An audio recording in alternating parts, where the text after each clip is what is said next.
नमस्कार। प्राइम न्यूजमा स्वागत छ। म दृष्टिवाणी धिताल। म दिपेश किमिरे। सुरु गरौं आजका हेडलाइन्सबाट।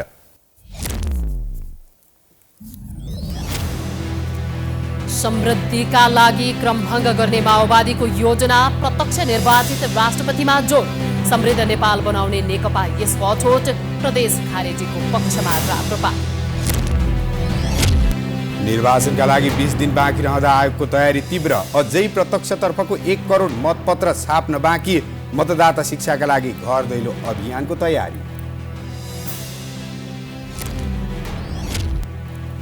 झापा 5लाई फेरि लालकिल्ला बनाउने अभियानमा ओली। काङ्ग्रेसले कमजोर उम्मेद्वार दिएको टिप्पणी। राप्रपाको साथले सहज, स्वतन्त्रले चुनौती दिन सक्ने। क्रिकेटर सन्दीप लामिछाने विरुद्ध जबरजस्ती करणीको कसुरमा मुद्दा दायर। 10 देखि 12 वर्षसम्म कैद दाबी माग। सन्दीपद्वारा आरोप अस्वीकार।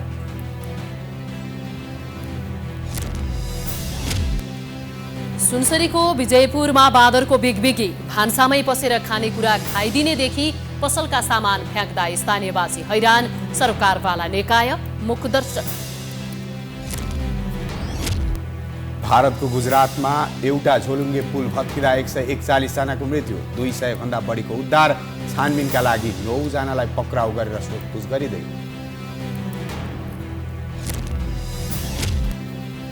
र पीएम कप 1 दिवसीय पुरुष क्रिकेट प्रतियोगितामा गण्डकी प्रदेशको विजयी सुरुवात। नेपाल पुलिस क्लबको लगातार दोस्रो जित। अब प्राइम न्यूज विस्तारमा। नेकपा माओवादी केन्द्रले कार्यकारी राष्ट्रपतिको अवधारणा सहित चुनावी घोषणापत्र सार्वजनिक गरेको छ। प्रतिबद्धता पत्रमा आर्थिक विकासका लागि निरन्तरतामा क्रमभङ्गता गर्नेदेखि नेपाललाई शान्ति क्षेत्र घोषणा गर्ने सम्मको प्रस्ताव गरिएको छ। एक रिपोर्ट। चुनावको मिति नजिकिएसँगै दलहरू विभिन्न नाममा आफ्ना चुनावी घोषणापत्र जारी गर्नमा व्यस्त छन्। कसैले घोषणापत्र नाम दिएका छन्, कसैले सङ्कल्प पत्र त कसैले प्रतिबद्धता पत्र। जसले जे जस्तो नाम दिए पनि चुनावमा आफ्नो दलले जितेमा नेपाललाई समृद्धि र सुशासनको बाटोमा डोर्याउने प्रतिबद्धता कसैले छुटाएका छैनन्। साथै यसअघिका घोषणापत्र खासै कार्यान्वयनमा नआए पनि यसपटक फेरि उस्तै महत्वाकांक्षी योजना र कार्यक्रम सहितका घोषणापत्र दलहरूले सार्वजनिक गरेका छन्।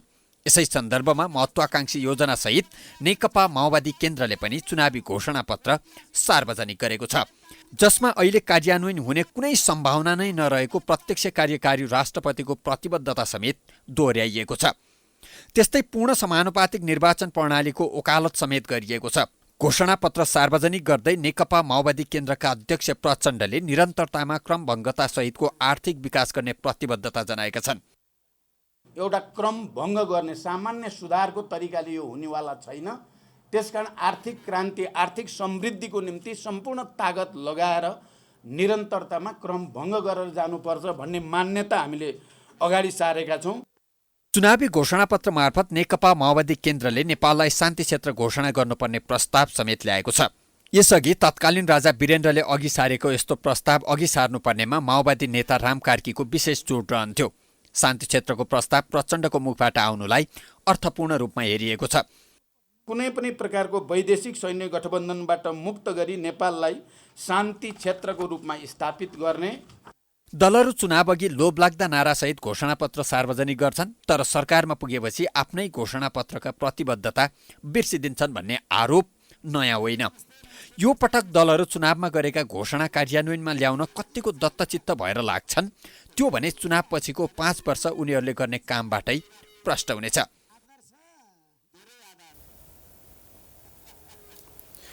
संसदीय निर्वाचन नजिकिँदै जाँदा दलहरूले घोषणापत्र सार्वजनिक गरिरहेका छन्। नेकपा एमालेबाट छुटिएको नेकपा एकीकृत समाजवादीले पनि आज घोषणापत्र सार्वजनिक गर्यो।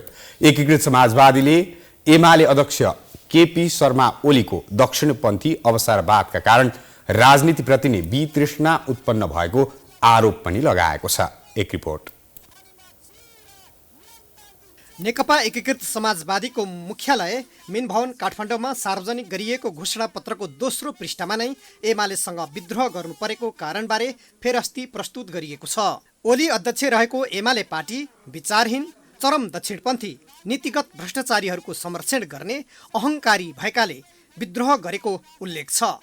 घोषणापत्रमा सुशासन र पारदर्शिता कायम गर्ने, प्राप्त उपलब्धिको रक्षा गर्ने, आत्मनिर्भर अर्थतन्त्र निर्माण गर्ने, आर्थिक सामाजिक रूपान्तरण गर्ने उल्लेख गरिएको छ। यस्तै नेपालको पानी नेपालमै भन्ने अवधारणा साथ पूर्व पश्चिम मेगानहर निर्माण गर्ने, घरेलु तथा मझौला उद्योग स्थापना गर्ने, राष्ट्रिय हित र स्वाभिमानको सम्वर्धन गर्ने, ऊर्जा उत्पादन वृद्धि गर्ने, शिक्षा स्वास्थ्यमा राज्यको लगानी वृद्धि गरी गुणस्तरीय शिक्षा एवं आधारभूत स्वास्थ्य सेवा निशुल्क प्रदान गर्ने, सूचना प्रविधि प्रयोग र प्रेस स्वतन्त्रता र मानव अधिकारको पक्ष पोषण गर्ने लगायतका प्रतिबद्धता घोषणापत्रमा गरिएको छ।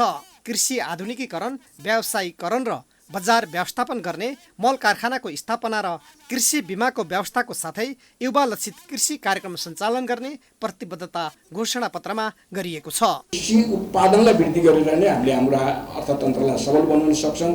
कृषि उत्पादन नै हाम्रो निर्यातका निम्ति उपयुक्त उत्पादन हुन सक्छ अथवा हामी निर्यात गर्न सक्ने उत्पादन हुन सक्छ भन्ने हाम्रो ठहर छ। त्यसका निम्ति हामीले कृषि क्षेत्रलाई आधुनिकीकरण गर्न जरुरी छ, वैज्ञानिकीकरण गर्न जरुरी छ, यसलाई व्यवसायीकरण गर्न पनि जरुरी छ र अझ खास गरिकन बजारको व्यवस्थापन गर्न जरुरी छ। त्यो काममा हामी चाहिँ लाग्नेछौँ भन्ने हाम्रो प्रतिबद्धता यो कार्यक्रमको प्रतिबद्धता छ। एकीकृत समाजवादीले वर्तमान निर्वाचन प्रणाली खर्चिलो भएको भन्दै सुधार गर्नुपर्नेमा पनि जोड दिएको छ। राष्ट्रहित र राष्ट्रिय स्वार्थको सम्वर्धन गर्दै स्वतन्त्र र सन्तुलित परराष्ट्र नीति अख्तियार गर्ने घोषणापत्रमा उल्लेख छ। अन्य राजनीतिक दलहरूले चाहिँ निकै महत्त्वकांक्षी र लोकप्रिय घोषणापत्र ल्याएको समाजवादीले श्रमिक, महिला, बालबालिका, ज्येष्ठ नागरिक, अपाङ्गता भएका व्यक्तिको हक हितमा काम गर्ने भएको छ। उसले विदेशमा रहेका युवालाई स्वदेश फर्काउने र राष्ट्र निर्माणमा लगाउने सङ्कल्प पनि गरेको छ। घोषणापत्र कार्यान्वयनमा लैजान सरकारमा जानुपर्ने भएकाले सरकारमा नगइकन घोषणापत्र कार्यान्वयन हुन नसक्ने नेता राजेन्द्र प्रसाद पाण्डेले बताए। पार्टीको विचार दिने हो, हाम्रो परिस्थिति अनुकूल हुँदा हामी यहाँसम्म गर्छौँ भन्ने हो। महत्त्वपूर्ण मन्त्रालय ह्यान्डल गरेर काम गर्न सक्छौँ, त्यो बेला हाम्रो घोषणापत्रले काम गर्न सक्छ। जति बेला हामी सरकारमै भएनौँ, महत्त्वपूर्ण जिम्मेवारी सरकारकोमा बसेर पनि प्राप्त गर्न सकेनौँ भने घोषणापत्र कार्यान्वयन गर्न गाह्रो हुन्छ। यो विचार मात्रै हुन्छ। यसअघिका संसदीय निर्वाचनमा पनि दलहरूले जनताको विकास र समृद्धिको यात्रालाई सम्बोधन गर्ने भन्दै लोकप्रिय र महत्त्वकांक्षी नारासहितको घोषणापत्र ल्याएका थिए।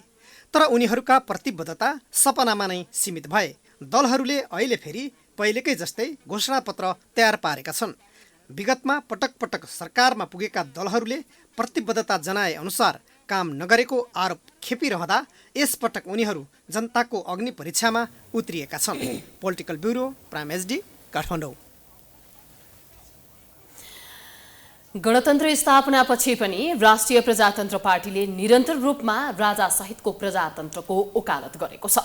मुलुकमा फरक धारको नेतृत्व गरेको राप्रपाले शासकीय स्वरूपमा पनि विमतिसहित समुन्नत नेपालको परिकल्पना गर्दै चुनावी घोषणापत्र मतदाता सामु ल्याएको छ। के छ त राप्रपाको घोषणापत्रमा? हेरौँ यो रिपोर्ट।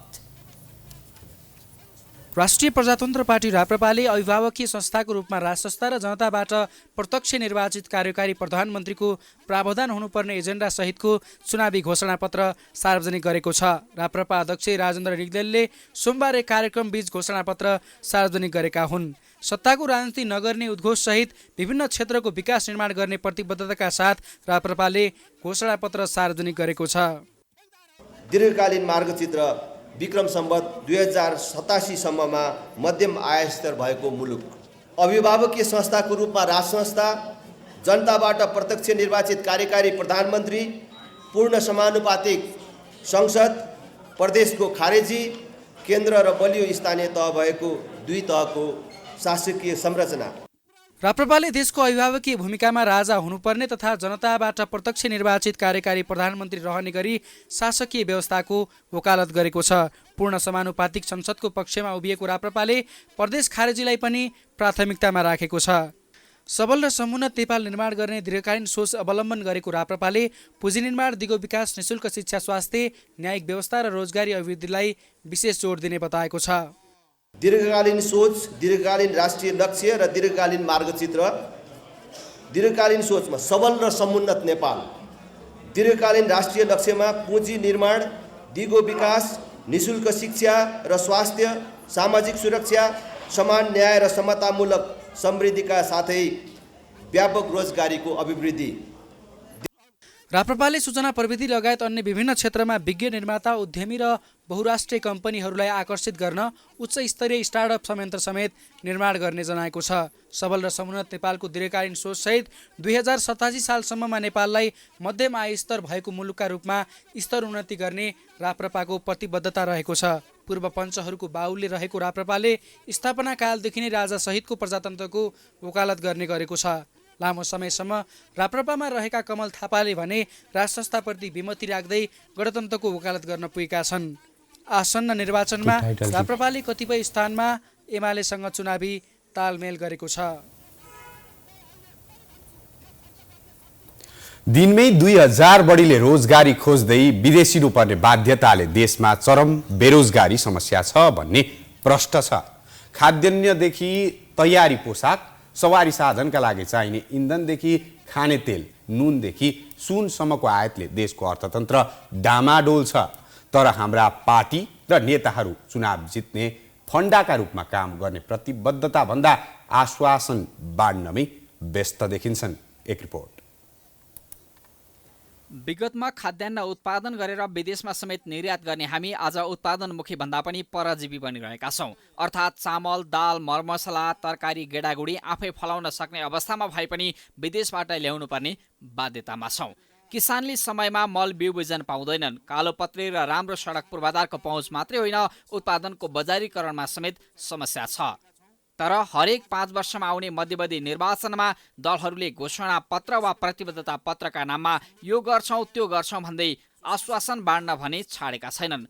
भएको कृषि भूमिलाई उपयोग गरेर उत्पादन बढाउन किसानलाई प्रोत्साहित गर्न नसक्ने दल र तिनका नेताहरू आत्मनिर्भर अर्थतन्त्रको गफ, सहुलियत सुविधाका गफ घोषणा पत्र मार्फत बाँडिरहेका छन्। संविधानले नै माध्यमिक तहको शिक्षा निशुल्क, सबैको पहुँचमा सर्वसुलभ स्वास्थ्य उपचारको प्रतिबद्धता गरे पनि व्यवहारमा लागू गराउन शासकीय सत्तामा पुग्दा नसक्ने दल र नेताहरू चुनावमा भने अब पुरा गर्छौँ भन्दै फगतको प्रतिबद्धता गरिरहेका छन्। चुनाव आउँदा सडक पूर्वाधार, खानेपानी, शिक्षा, स्वास्थ्य र कृषि अनुदानका प्रतिबद्धता गर्ने दल र नेताहरू चुनाव जितेपछि जनताका समस्या समाधानमा गम्भीर नबन्ने प्रवृत्तिका कारण दलका घोषणा पत्र र प्रतिबद्धता पत्रलाई कतिपय विज्ञहरू त हावादारी गफ र आश्वासनको संज्ञा दिइरहेका छन्।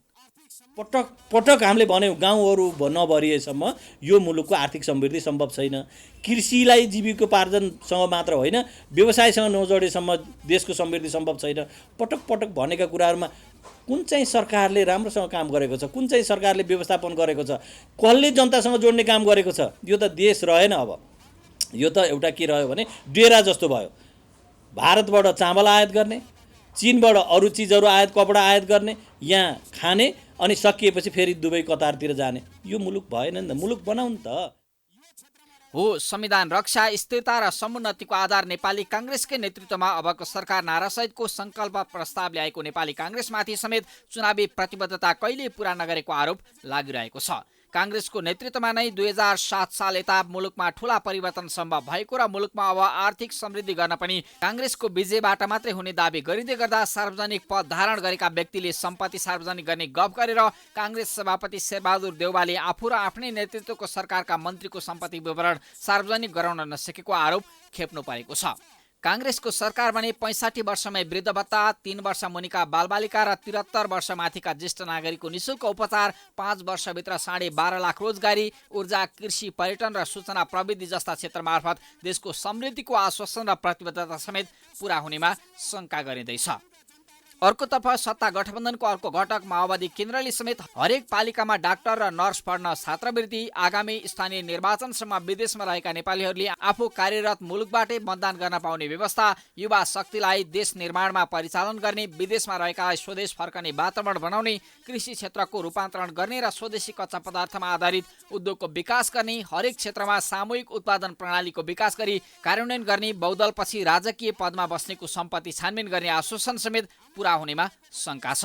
काठमाडौँमा मोनोरेल र मेट्रो रेल सञ्चालनको चुनावी प्रतिबद्धतालाई समेत हावादारी गफ भनिँदैछ। नेकपा एकीकृत समाजवादीले समेत कार्यान्वयन गराउन सक्ने विषयलाई भन्दा आश्वासनलाई चुनावी घोषणापत्रको प्राथमिकता बनाएको छ।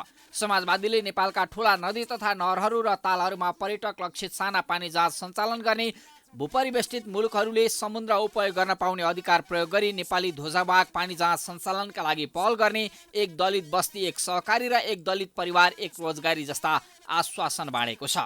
राजेन्द्र लिङ्गदेन नेतृत्वको राष्ट्रिय प्रजातन्त्र पार्टी निर्वाचनलाई खर्चिलो र भड्किलो बनाउनबाट रोक्न भन्दै पूर्ण समानुपातिक संसदको पक्षमा उभिएको छ।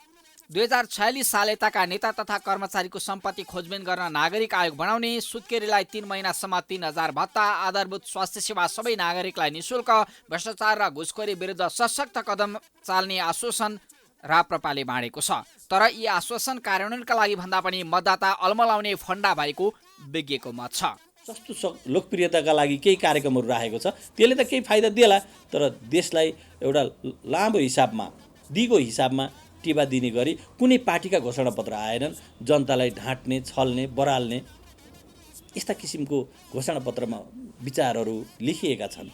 ती सङ्कल्पपत्र भन्नुहोस् अथवा घोषणापत्र भन्नुहोस्, देशको हामीले देखेका त्यसको क्षमतै छैन। चुनावमा गरिने पूर्वाधार विकासका प्रतिबद्धता, भत्ता र सुविधाका आश्वासन त पुरा हुनु परको कुरा। पाइपबाट ग्यास, राष्ट्रिय छन्दावाहक पानी जहाज र रेलका 5 वर्षमा सम्भव नै नहुने गफ नेताहरूले चुनावी घोषणापत्र मार्फत बाँड्दै आएका छन्। विगत जस्तै चुनावी घोषणापत्र फगतका गफ बन्छन् कि पुरा गरिन्छन्, त्यो प्रतीक्षा सुरु भएको छ। निर्वाचन आउन 20 दिन बाँकी छ। निर्वाचन आयोगले मतपत्र छपाईदेखि ढुवानी तीव्र बनाएको छ। त्यसबाहेक मतदाता शिक्षा सामग्री पनि सबै जिल्लामा पठाएको छ। यद्यपि केही जिल्लामा भने मतपत्र पठाउन बाँकी रहेको छ। त्यस्तै आचार संहिता उल्लङ्घन गर्नेलाई पनि आयोगले निरन्तर स्पष्टीकरण सोधिरहेको छ। एक रिपोर्ट। मङ्सिर 4 गते हुने निर्वाचनको लागि मतपत्र छपाईको काम अन्तिम चरणमा पुगेको आयोगले जनाएको छ। करिब 8 करोड मतपत्र आवश्यक पर्नेमा करिब 7 करोड मतपत्र छपाई भइसकेको छ। मङ्सिर 3 गतेसम्म कायम हुने मतदाताको संख्याको आधारमा यसपटक समानुपातिकतर्फ करिब 4 करोड तथा प्रत्यक्षतर्फ करिब 4 करोड मतपत्र आवश्यक पर्नेछ। समानुपातिक निर्वाचन प्रणालीतर्फको मतपत्र यसअघि नै छपाई भइसकेको छ भने प्रत्यक्षतर्फ 2,86,88,500 मतपत्र छपाई भएको छ। अब करिब 1,14,00,000 मतपत्र मात्र छपाई गर्न बाँकी छ। छपाई भएका पहिलो हुने निर्वाचित हुने प्रणालीतर्फको मतपत्र मध्ये 1,29,53,500 प्रदेश सभा तथा 1,46,35,000 प्रतिनिधि सभाको मतपत्र रहेका छन्, जसमा प्रतिनिधि सभाका लागि 50 र प्रदेश सभातर्फ 46 जिल्लाको मतपत्र समावेश छन्। आयोगले छपाई सँगसँगै ढुवानी पनि गरिरहेको छ। मनाङ र मुस्ताङ बाहेकका सबै जिल्लामा समानुपातिक निर्वाचन प्रणालीतर्फको मतपत्र ढुवानी सम्पन्न भएको छ भने प्रत्यक्षतर्फ हालसम्म 78,65,000 मतपत्र ढुवानी सम्पन्न भएको छ, जसमा प्रतिनिधि सभाको मतपत्र 39,19,000 र प्रदेश सभाको मतपत्र 39,43,000 रहेका छन्। त्यस्तै आयोगले निर्वाचनको लागि आवश्यक पर्ने मतदाता शिक्षा सामग्री पनि सबै जिल्लामा पुगेको जनाएको छ। अब मतदाता शिक्षाको लागि घर दैलो कार्यक्रम गर्ने आयोगको तयारी छ। र अब हामी चाँडै नै मतदाता शिक्षा घर दैलो कार्यक्रम चाहिँ सञ्चालन गर्न गइरहेका छौँ र उहाँहरूले चाहिँ विशेष गरी आसन्न प्रतिनिधि सभा प्रदेश सभा सदस्य निर्वाचनको लागि चाहिँ जानकारीमूलक ब्रोसर चाहिँ वितरण गर्नुहुन्छ। मतदान गर्ने तरिका समेटिएको चाहिँ ब्रोसर वितरण गर्नुहुन्छ। साथसाथै प्रत्येक मतदाता शिक्षा कार्यकर्तालाई एक-एकवटा फ्लिप चार्ट दिएर, फ्लिप चार्ट भनेको त्यहाँ चाहिँ अब पात्रोको जस्तो हुन्छ। त्यस्तै उम्मेदवारहरूले कार्तिक 17 गतेदेखि मङ्सिर 1 गतेसम्म निर्वाचन प्रचार प्रसार गर्न सक्ने व्यवस्था रहेको नि आयोगले जनाएको छ। त्यस्तै आचार संहिता बमोजिम निर्वाचन प्रचार प्रसारका लागि आमसभा कोणसभा गर्दा मञ्चको तयारीको लागि लागेको खर्चको विवरण सम्बन्धित उम्मेदवारले आफै वा प्रतिनिधि सभा मार्फत मतदान सम्पन्न भएको 15 दिनभित्र निर्वाचन अधिकृतको कार्यालयमा पेश गर्नुपर्ने पनि आयोगले जानकारी दिएको छ। पूर्व प्रधानमन्त्री तथा नेकपा एमालेका अध्यक्ष केपी शर्मा ओली आउँदो चुनावमा झापा क्षेत्र नम्बर 5बाट चुनावी मैदानमा छन्। 2074 को निर्वाचनमा धेरै मतान्तरले जित हासिल गरेका ओलीले अहिले पनि राप्रपासँग चुनावी तालमेल गरेका छन्। यो पटक उनले कस्तो नतिजा ल्याउलान् त? एक रिपोर्ट। झापा क्षेत्र नम्बर 5बाट आउँदो चुनावको प्रतिनिधि सभातर्फ 25 जना उम्मेद्वार मैदानमा छन्, जसमा नेकपा एमाले अध्यक्ष केपी शर्मा ओली पनि हुन्। उनी राप्रपासँग तालमेल गरेर चुनावमा उत्रिएका छन् भने उनको मुख्य प्रतिद्वन्दीमा गठबन्धनका उम्मेद्वार खगेन्द्र अधिकारी छन्। जबकि 2074 को आम निर्वाचनमा माओवादी केन्द्रसँग गठबन्धन गरेका ओली 57,139 मतसहित विजयी भएका थिए। ओलीका प्रतिस्पर्धी काङ्ग्रेसका उम्मेद्वार खगेन्द्र अधिकारीले 28,297 मत ल्याएका थिए। 2074 को निर्वाचनमा देशभरि यो नै सबैभन्दा धेरै मतान्तर थियो। अहिले पनि तिनै खगेन्द्र उनीसँग प्रतिस्पर्धामा छन्। त्यसबाहेक अन्य स्थानमा एमाले जसपासँग तालमेल गरे पनि ओलीकै क्षेत्रमा जसपाले ओममाया आङदेम्बेलाई उम्मेद्वार बनाएको छ। त्यसबाहेक लोकसभाका चन्द्रप्रसाद राजवंशी सहित 12 जना स्वतन्त्र उम्मेद्वार मैदानमा छन्। झापाको निर्वाचन क्षेत्र 5 मा 29 वटा वडा रहेका छन्। गत स्थानीय तहको निर्वाचनमा एमाले 18 वटा वडामा प्यानललाई जितेको छ। त्यसले स्वतः एमाले बलियो रहेको संकेत गर्छ। ओलीको निर्वाचन क्षेत्रमा गौरादह नगरपालिकाका वडा नम्बरहरू 1, 2, 3, 4, 5, 6, 7, 8, गौरीगञ्ज नगरपालिकाका वडा नम्बरहरू 3, 4, 5 र 6, दमक नगरपालिकाका सबै वडा र कमल गाउँपालिकाका सबै वडा पर्छन्। हामीले गत स्थानीय तह चुनावको वडाध्यक्षको मत परिणामलाई केलाउने प्रयास गरेका छौं। सत्ता गठबन्धनतर्फ नेपाली काङ्ग्रेसले प्राप्त गरेको मत 22,022, नेकपा माओवादी केन्द्रले प्राप्त गरेको मत 10,788, नेकपा एकीकृत समाजवादीले प्राप्त गरेको मत 1,988, सत्ता गठबन्धनको जम्मा मत 34,798। एमाले राप्रपा गठबन्धनतर्फ नेकपा एमाले प्राप्त गरेको मत 41,619, राप्रपाले प्राप्त गरेको मत 8,353, एमाले राप्रपा गठबन्धनले प्राप्त गरेको मत 49,972। यसरी गत स्थानीय तहको मत परिणाम हेर्दा राप्रपा एमाले गठबन्धन केही बलियो अवस्थामा देखिएको छ, जसले गर्दा ओलीलाई चुनाव जित्न सहज हुने देखिन्छ। यद्यपि 12 जना स्वतन्त्र उम्मेद्वार सहित अन्य पार्टीका उम्मेद्वारले पनि मत प्राप्त गर्ने भएकाले यसै भन्न सकिने अवस्था भने छैन। बिरामीको उपचारमा व्यस्त भइरहने चिकित्सकलाई पनि चुनावको माहौलले छोएको छ।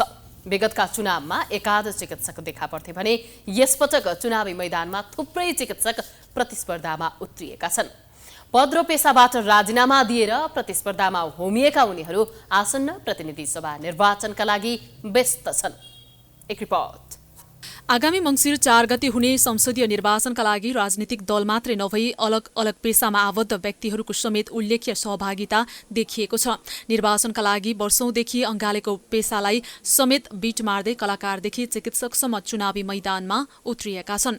वर्षौंदेखि बिरामीको उपचारमा जीवन बिताएका चिकित्सक अब भने सांसद भएर स्वास्थ्य क्षेत्र मात्र नभई देशका विसङ्गति सुधार्नका लागि नीति निर्माण गर्ने र स्वास्थ्य क्षेत्रमा भएको विकृतिको अन्त्य गर्ने घोषणा पत्र सहित चुनावमा उत्रिएका छन्। तीमध्ये कतिपय उम्मेद्वारको उम्मेद्वारी खारेज समेत भएको छ। उपत्यकाभित्र चुनाव लड्ने तयारीमा रहेकी ललितपुर क्षेत्र नम्बर 3 मा राष्ट्रिय स्वतन्त्र पार्टीका तर्फबाट उम्मेद्वार बनेकी डाक्टर तोसीमा कार्कीको उम्मेद्वारी खारेज भएको छ। उनी निर्वाचन आयोगको निर्णय विरुद्ध सर्वोच्च अदालत गएकी छिन्। विभिन्न कानुनविदहरूसँग सल्लाह गरेर निर्वाचन ऐन पढेर संविधानहरू पढेर र हजुरको यो नेपाल मेडिकल काउन्सिलको पनि ऐन अध्ययन गरेर त्यसैलाई टेकेर मैले यसरी निवेदन दिएको थिएँ। मैले एउटा जिम्मेवार सचेत उम्मेदवारको भूमिका निभाएको थिएँ, तर निर्वाचन आयोगले मेरो त्यो पत्रलाई कुनै पनि एउटा आधिकारिक रूपमा सूचना दिनुपर्ने अथवा जवाफ दिनुपर्ने समेत पनि जिम्मेवार ठानेन। अन्य उम्मेद्वारहरू भने डाक्टर सुदीप साक्यले ललितपुरकै क्षेत्र नम्बर 2 मा नेपाली पार्टीबाट उम्मेद्वारी दिएका छन्। काठमाडौँ क्षेत्र नम्बर 5 बाट प्राध्यापक डाक्टर रामप्रसाद उप्रेतीले राप्रपाबाट उम्मेद्वारी दिएका छन्। त्यस्तै काठमाडौँ 4 बाट डाक्टर अर्चन शमशेर राणा उम्मेद्वार बनेका छन्। त्यस्तै चितवन 3 बाट नेकपा माओवादी केन्द्रका तर्फबाट डाक्टर भोजराज अधिकारीले उम्मेद्वारी दिएका छन्। उनले स्वास्थ्य क्षेत्र सुधारका लागि मुख्य एजेन्डा बनाएका छन्। डाक्टरले सबै कुरो हेरे पनि सबै ठाउँमा जान सक्ने राजनीति रहेछ के। तपाईँको खोलामा पनि जाने, कुलोमा पनि जाने, मास्टरकोमा पनि जाने, डाक्टरकोमा पनि जाने र यसलाई एड्रेस गर्ने। नेपालमा आज पनि फर्स्ट सिग्नेचर त पोलिटिक्सले गर्छ त हजुर। त्यसो भएर पोलिटिक्सलाई सम्हाल्ने, शुद्ध बनाउने र अगाडि बढाउने एउटा जिम्मेवारी एउटा सजग नागरिकको हिसाबले डाक्टरको पनि त हो। त्यसकारण म अघि बढेँ। वरिष्ठ फिजिसियन डाक्टर अधिकारी भरतपुर अस्पताल विकास समितिको अध्यक्ष पदबाट राजीनामा दिएर चुनावमा होमिएका हुन्। काठमाडौँ 5 मा राप्रपाका तर्फबाट प्राध्यापक डाक्टर उप्रेती चुनावी प्रतिस्पर्धामा छन्। त्यस्तै स्याङ्जा 2 ख मा नेकपा एमालेबाट डाक्टर बुद्धिमान श्रेष्ठले उम्मेदवारी दिएका छन्। विराटनगर स्थित नोबेल मेडिकल कलेज र सिनामङ्गल स्थित काठमाडौँ मेडिकल कलेजका सञ्चालक डाक्टर सुनिल शर्माले मोरङ 3 बाट कंग्रेसबाट उम्मेद्वार बनेका छन्।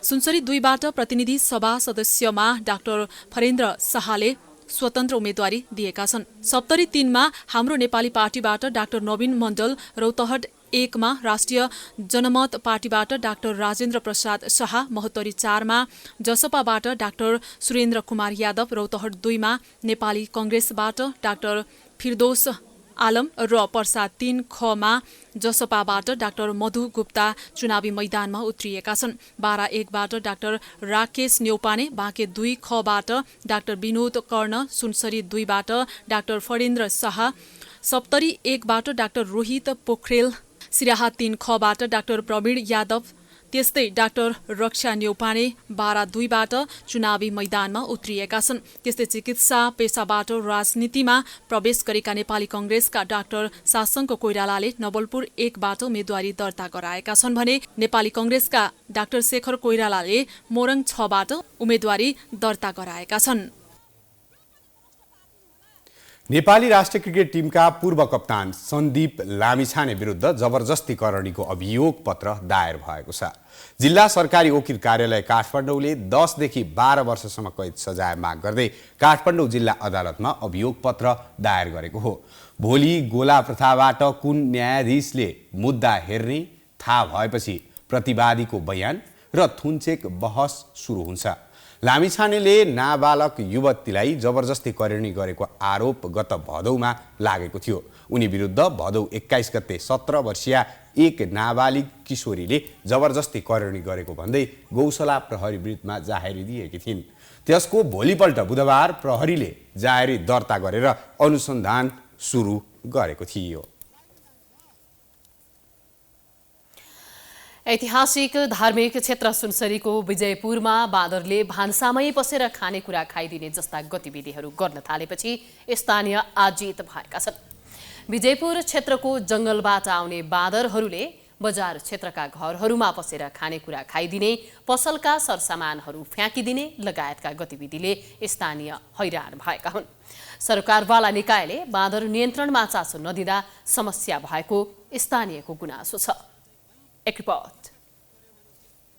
विजयपुर क्षेत्रको जंगलबाट खानेकुराको खोजीमा आउने बाँदरहरूको आतंकका कारण बजार क्षेत्रका मानिसहरू दिगदार बनेका छन्। घरको भान्सामा रहेका खानेकुराहरू समेत जोगाउन समस्या पर्ने गरेको स्थानीय व्यापारी गोविन्द अग्रवालको गुनासो छ। बाँदरले साह्रै दुःख दिन्छ, घरभित्री छिटो जानु दिँदैन, घरमा बाडी मात्रै जानु दिँदैन। जानु पर्यो भने हजुर अटेक गर्छ सिधै। के गर्छ? चकचक के त छोड्दैन बाडीहरूमा, खानेकुरा के छोड्दैन, साफ फाल्छ, तार चुडाउँछ, बिजुलीहरूका ल्यान्डको तार चुडाउँछ, टेलिफोनको तार चुडाउँछ। कम्ती दुःख दिइरहेको छ बाँदरहरूले। विजयपुर बाटो जाँदा त डराउँछ मान्छेहरू, बाटोमा डराउँछ त अटेक गर्छ एक मान्छे हिँडेर। जंगल क्षेत्रबाट आउने बाँदरहरूले खानेकुरादेखि लिएर पसलका सामानहरू समेत फ्याँकिदिने गरेका कारण लाठी लिएर धपाउनु पर्ने अवस्था आएको स्थानीय सुरज चौलागाई बताउँछन्। बाँदर घरमा आएर यो लठी लिएर बिहान बिहान धेरै दुःख दिनु भएर लठी लिएर बस्छ बाँदर खेलाउनलाई। साह्रै दुःख लुगा मान्छेहरू लड्ने भएर अनि फोहोर हुन्छ भनेर लठी लिएर बाहिर रुँगेर बस्छ।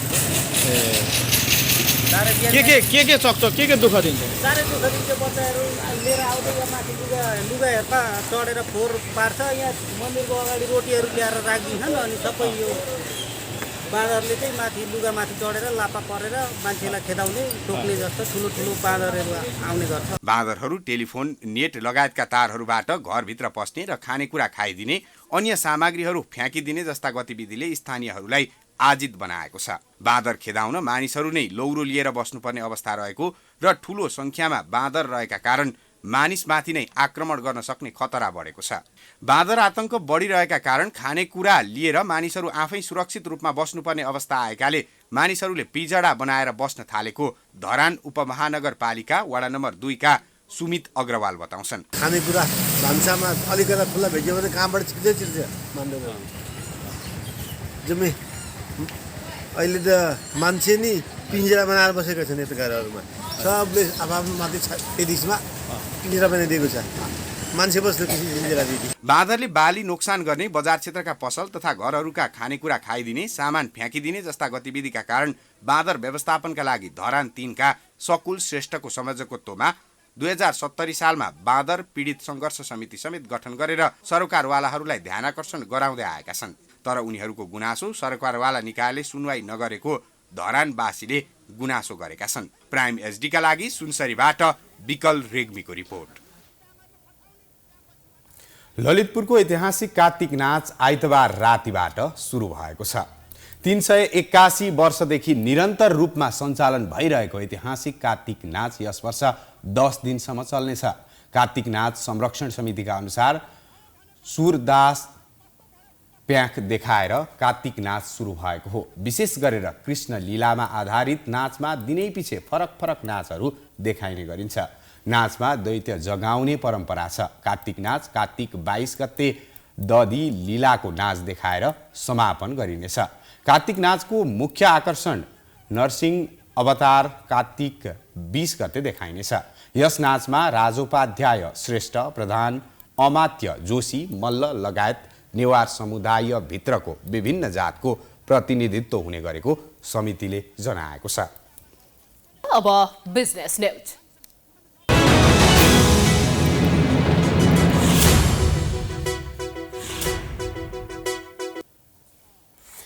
तिहार बिदापछि खुलेको पहिलो दिनको शेयर कारोबार बढेर बन्द भएको छ।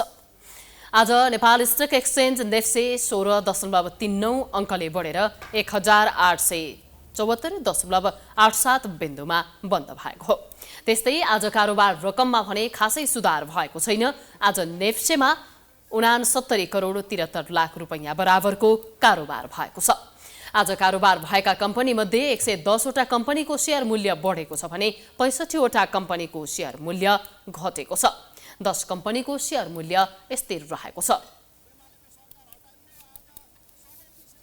नेपाल वायुसेवा निगमले ग्रीष्मकालीन उडान तालिकाको अवज्ञा गर्दै जबरजस्ती काठमाडौँदेखि दिल्लीको उडान गर्न खोजेपछि समस्या उत्पन्न भएको छ। उडान तालिका पालना नगर्दा हिजो नेपाल र भारतमा टिकट काटेका कुल 450 जना यात्रु विमानस्थलमै अलपत्र परेका थिए। आइतबार बिहान 11 बजेदेखि साँझसम्म नै उडानको सम्भावना नदेखिएपछि त्रिभुवन अन्तर्राष्ट्रिय विमानस्थलमा कतिपय यात्रुले विरोध पनि गरेका थिए। तर निगमले उडान गर्न नसक्दा काठमाडौँमा 254 र भारतमा 196 जना यात्रु अलपत्र परेका हुन्। उडान नभएपछि निगमले काठमाडौँमा 30 र दिल्लीमा 196 जनालाई होटलमा राख्नुपर्दा निगमलाई लाखौं रकम बराबरको नोक्सानी समेत परेको छ। निगमबाट यस्तो लापरवाही भएपछि यसको चौतर्फी विरोध भइरहेको छ। यद्यपि निगमले यस विषयप्रति ध्यानाकर्षण भएको भन्दै माफी मागेको छ। अब स्पोर्ट्स न्यूज।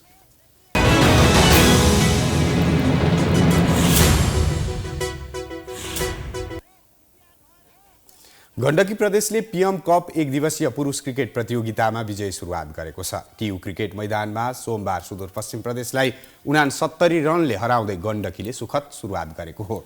गण्डकीले दिएको 209 रनको लक्ष्यसहित जवाफी ब्याटिङ गरेको सुदूरपश्चिमले 32 ओभर 4 बलमा अल आउट हुँदै 139 रन बनाउन सक्यो। सुदूरपश्चिमका मिलन बोहराले 51 रनको अर्धशतकीय इनिङ्स खेलेपछि पनि टोलीलाई जित भने दिलाउन सकेनन्। गण्डकीका विपिन कार्कीले 4 विकेट लिए। त्यसपछि पहिले ब्याटिङ गरेको गण्डकीले 50 ओभरमा 8 विकेट गुमाएर 208 रन बनायो। गण्डकीका लागि अर्जुन कुमालले 63 रनको अर्धशतकीय इनिङ्स खेले। जितसँगै गण्डकीले पहिलो खेलमै 2 अङ्क जोडेको छ। गण्डकी समूह ए को शीर्ष स्थानमा रहेको छ। यसअघि सोमबार नै भएको अर्को खेलमा विभागीय टोली नेपाल पुलिस क्लबले दोस्रो जित निकालेको छ। मुलपानी क्रिकेट मैदानमा सोमबार भएको खेलमा प्रदेश नम्बर 1 लाई 7 विकेटले हराउँदै पुलिसले लगातार दोस्रो जित निकालेको हो। प्रदेश 1 ले दिएको 103 रनको लक्ष्य पुलिसले 14 ओभरमा 3 विकेट गुमाएर पूरा गर्यो। यसअघि पहिले ब्याटिङ गरेको प्रदेश नम्बर 1 ले 35 ओभर 1 बलमा अल आउट हुँदै 102 रन बनाएको थियो। कार्तिक 26 गतेसम्म चल्ने प्रतियोगितामा 10 टोलीको सहभागिता रहेको छ। समूह ए मा Nepal APF, Tribhuvan army club, Karnali प्रदेश, गण्डकी प्रदेश, सुदूरपश्चिम प्रदेश रहेको छ। समूह बीमा नेपाल पुलिस क्लब, बागमती प्रदेश, लुम्बिनी प्रदेश, मधेस प्रदेश, प्रदेश 1 रहेको छ। हरेक समूहको शीर्ष 2 टोलीले सेमिफाइनलमा स्थान बनाउनेछन्। प्रतियोगिताको विजेताले 10 लाख नगद पुरस्कार प्राप्त गर्नेछन्। त्यस्तै उपविजेताले 5 लाख पाउनेछन्। सेमिफाइनलमा पुग्ने टोलीले 50,000 पाउनेछन्।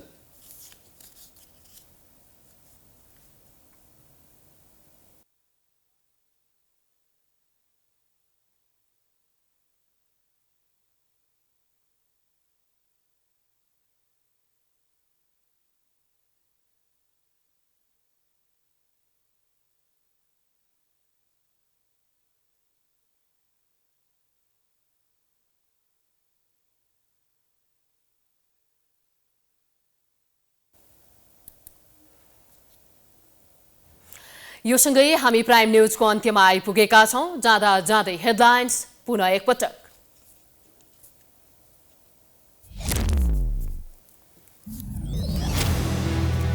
समृद्धिका लागि क्रमभङ्ग गर्ने माओवादीको योजना, प्रत्यक्ष निर्वाचित राष्ट्रपतिमा जोड।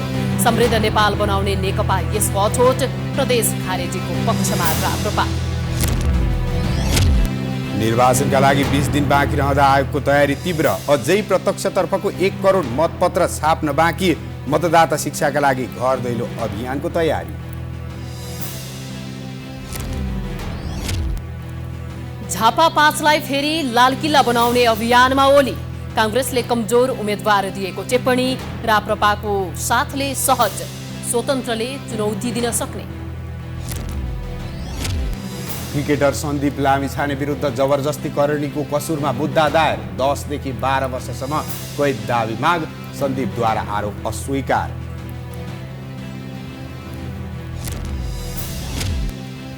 सुनसरीको विजयपुरमा बाँदरको बिगबिगी। भान्सामै पसेर खानेकुरा खाइदिनेदेखि पसलका सामान फ्याँक्दा स्थानीयवासी हैरान। सरकारवाला निकाय मुखदर्शक। भारतको गुजरातमा एउटा झोलुङ्गे पुल भत्किँदा 141 जनाको मृत्यु। 200 भन्दा बढीको उद्धार। छानबिनका लागि 9 जनालाई पक्राउ गरेर सोधपुछ गरिँदै। र पीएम कप 1 दिवसीय पुरुष क्रिकेट प्रतियोगितामा गण्डकी प्रदेशको विजयी सुरुवात। नेपाल पुलिस क्लबको लगातार दोस्रो जित। प्राइम न्यूज अहिलेलाई सकियो। यसपछिको प्रस्तुति जनता जान्न चाहन्छन् ऋषि मलाको साथमा। हेर्दै रहनुहोला प्राइम टाइम्स एज। नमस्कार।